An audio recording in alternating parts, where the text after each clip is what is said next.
तौर पर उनसे भी हम बात करेंगे, लेकिन सीधे हम आपको लिए चलते हैं कोचिंग सिटी कोटा, जहां पर लगातार विकास को लेकर डिमांड हो रही है। हिमांशु हमारे सहयोगी हमारे साथ जुड़ चुके हैं। हिमांशु, कोटा के लोगों की उम्मीदें क्या है इस बजट से?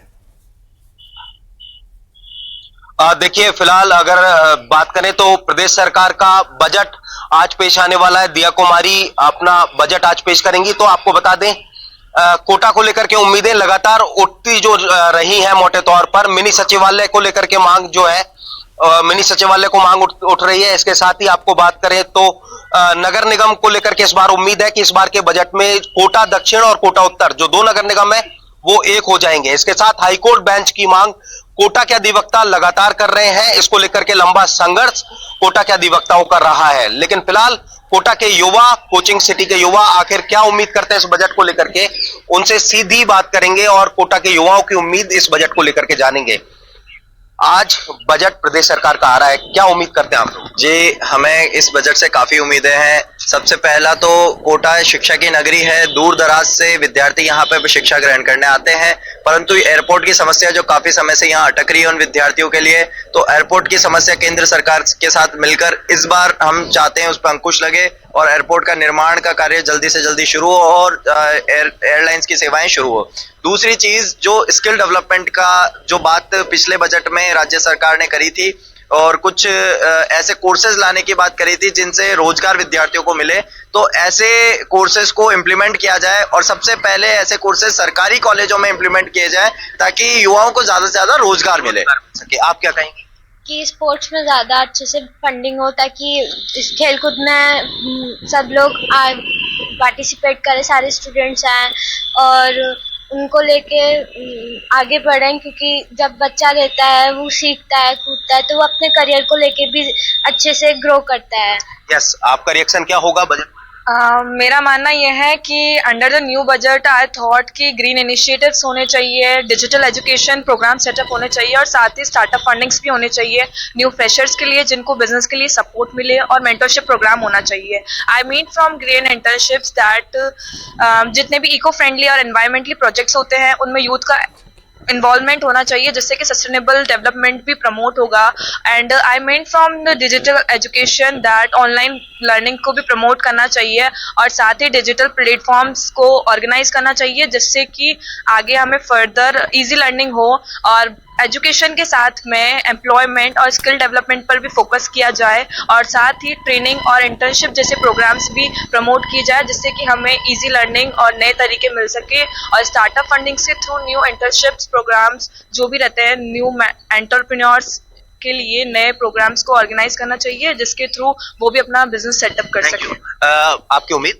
जी, बहुत उम्मीदें हैं क्योंकि मुझे ये लगता है कि किसी भी राष्ट्र के निर्माण में यूथ मुख्य केंद्र होना चाहिए और इस बजट का मुख्य केंद्र यूथ होना चाहिए क्योंकि यूथ ही किसी भी राष्ट्र की धुरी होता है और को फोकस करे भजन लाल सरकार, ऐसी उम्मीद आपकी? बिल्कुल जी, आज तक माना जाता था कि किसान सबसे ज्यादा पीड़ित है, पर अगर राजस्थान प्रदेश में प्रेजेंट में देखें तो युवा सबसे ज्यादा पीड़ित है। विभिन्न पेपर घोटाले हो रहे हैं, पेपर लीक हो जाते हैं, समय से परीक्षाएं नहीं हो रही है, समय पे रिजल्ट नहीं आ रहे हैं, ज्वाइनिंग नहीं मिल रही। इसकी वजह से युवाओं को प्रेजेंट टाइम पे सबसे ज्यादा जरूरत है। अक्सर भजन लाल जी, राजस्थान के मुख्यमंत्री जी, अक्सर बोलते हैं कि ये युवाओं की सरकार है, तो सरकार कम से कम बजट में ये बताए कि ये रियल में युवाओं की सरकार है। जब लीड 2022 में आई थी तब उसमें 35,000 पद थे, अपने आप में काफी बड़ी संख्या में थे, पर प्रेजेंट टाइम पे ओनली 7,000 पदों पे वित्तीय स्वीकृति मिली जो अपने आप में काफी निराशाजनक है युवाओं के लिए। तो अगर हम युवा हैं इसलिए युवाओं का पक्ष रख रहे हैं और युवाओं के लिए चाहते हैं कि कम से कम जो पद खाली चल रहे हैं उन पे तो कम से कम वित्तीय स्वीकृति मिले। आप क्या कहेंगे? देखिए, राजस्थान में की आबादी 7 करोड़ है जिसमें से 1.5 से 2 करोड़ ये युवा है। अब है ना, पहले ये जो रेलवे और है ना ये जो है ना ये सेना की ये भर्ती निकलती थी उसमें ना ये काफी ज्यादा है ना ये पद ये हुआ करते थे, पर अब है ना जो है ना ये युवा है जो अपनी स्किल्स को मतलब है ना ये मतलब वो स्किल्स ये होनी चाहिए ताकि है ना वो आईटी सेक्टर में जा सके, ना वो प्राइवेट सेक्टर में जा सके। और दूसरी बात है ना, मैं ये बोलना चाहूंगा कि इनको साथ में ना ये जो ग्रीनफील्ड एयरपोर्ट बन रहा है, ये दिल्ली मुंबई ये एक्सप्रेस वे बन रहा है जिससे किसानों को मतलब है ना ERCP के तहत है ना उनको है ना ये 17 जिलों में पानी मिलेगा और हाड़ोती है ना ये लहसुन और है ना ये धनिया का ये उत्पादक में मतलब अग्रणी हो के मतलब है ना ये 200 है ना ये मीट्रिक टन है ना ये अकेला ये हाड़ होती है नई ना। औद्योगिक इकाइयां को लेकर के लगातार मांग उठती है कि नई औद्योगिक इकाइयां कोटा में स्टेबल हो, जिससे एम्प्लॉयमेंट बढ़े। जी निश्चित रूप से पहले भी यहाँ पे IAL, DCM जैसी औद्योगिक नगरी क्षेत्र थे, चंबल फर्टिलाइजर है, CFCL है, काफी ऐसे इंडस्ट्रीज हैं। हम चाह रहे हैं कि युवाओं को रोजगार से जोड़ने के लिए शिक्षा के साथ साथ इसको औद्योगिक नगरी भी कोटा को बनाया जाए। यहाँ पे काफी जगह है और काफी युवा है, काफी मैन पावर यहाँ पे इजीली उपलब्ध हो जाती है। तो ज्यादा से ज्यादा युवाओं को रोजगार से जोड़ने के लिए कोटा को उद्योग के क्षेत्र में, पर्यटन के क्षेत्र में भी आगे बढ़ाया जाए। और इस बजट से हम ये आशा करते हैं कि सोलर एनर्जी का जो सोर्स है वो ज्यादा डेवलप हो, ताकि जो इलेक्ट्रिसिटी है, जो कंजम्पशन लोग ज्यादा यूज कर रहे हैं और विद्यार्थियों लोगों को प्रॉपर इलेक्ट्रिसिटी मिल नहीं पाती आजकल, तो उसका एक स्रोत बने और ज्यादा से ज्यादा सोलर एनर्जी का लोग बाग यूज करना शुरू करें। आप क्या कहेंगे? बजट के हिसाब से तो हमारे देश मतलब हमारे राज्य को शिक्षा और किसान और इसके बिल्कुल अलावा देखिए हिमांशु, लगातार जो उम्मीदें हैं वो युवाओं की बहुत अधिक है, ये साफ तौर पर नजर भी आ रहा है। फिलहाल युवाओं से हमारे संवाददाता हिमांशु बात कर रहे थे। अब जरा हमारे जो खास मेहमान हमारे साथ हैं उनसे चर्चा कर लेते हैं इस सिलसिले में। सबसे पहले नरेंद्र जी, आपके पास ही आऊंगी। अभी आपने युवाओं की बात सुनी, आमजन की बात सुनी, बहुत सारी उम्मीदें लगाए बैठे हैं, चाहे युवा, चाहे किसान, महिलाएं या फिर जो पुरुष हैं, जो नौकरी पेशा लोग हैं, वो भी बहुत उम्मीद लगाए बैठे हैं। क्या खास मिलेगा आज जनता को? जी बिल्कुल, मैं बताना चाहता हूं कि कथनी करनी एक हो तो बन जाए बात, बाप सदा मंगल रहे, मंगल हो दिन रात। देश दुनिया के सबसे लोकप्रिय नेता यशस्वी प्रधानमंत्री श्री नरेंद्र मोदी जी और माननीय मुख्यमंत्री भजनलाल शर्मा जी लगातार इसी पथ पे काम कर रहे हैं कि जो वो कहते हैं वो करते हैं। आपने देखा होगा पिछले समय में मोदी जी की गारंटी पर पंचायत से लेकर पार्लियामेंट तक जन जन ने मोहर लगाई है और जनता मोदी जी की गारंटी पर पूर्ण विश्वास करती है, समर्पण भाव से विश्वास करती है।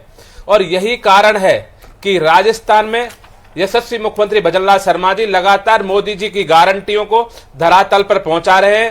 राजस्थान की भजनलाल सरकार गरीब कल्याण के लिए, युवा बलवान के लिए, अन्नदाता के आत्मनिर्भर के लिए और नारी की समृद्धि और सम्मान के लिए लगातार काम कर रही है।